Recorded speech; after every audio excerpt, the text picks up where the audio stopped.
د کومه په کښتۍ کې ناست یو او ته به کلیپ شي. ډېر مزیدار نظم دی د محبوب علي شاه محبوبو، او چې کښتۍ روانه وي نو بیا جنریټر چلیږي. نو اوس موږ کښتۍ بند کړې ده او د غاړه کې ولاړ یو په لنډي سیند کې د کونډ پارک ته راپورې شو، بیا به واپس پورې کېږو. د پښتونخوا تصویر درته وامه کیپه چې زه به د قلم په ژبه دا جوسر روښانه کړم، زه به د قلم په ژبه دا جوسر روښانه کړم.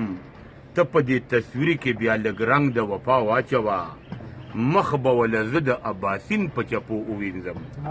ته پکې موجونه د عموده درزا واچوه، خال لکه چترال به وله زه په تندي کېدمه.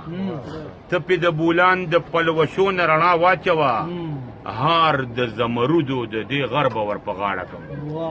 سوري د ځنګلو وله زلفې په شا واچوه، شونډې به یې زه د پېښور په سرخی سرې کړم، شونډې به یې زه د پېښور په سرخی سرې کړمه.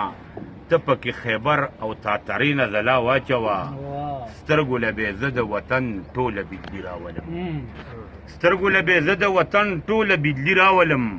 ته پکې د مستو تندرونو ادا واچوه، او کر به د سرو ګلو په لمنو وله وکړمه، کر به د سرو ګلو په لمنو وله وکړمه.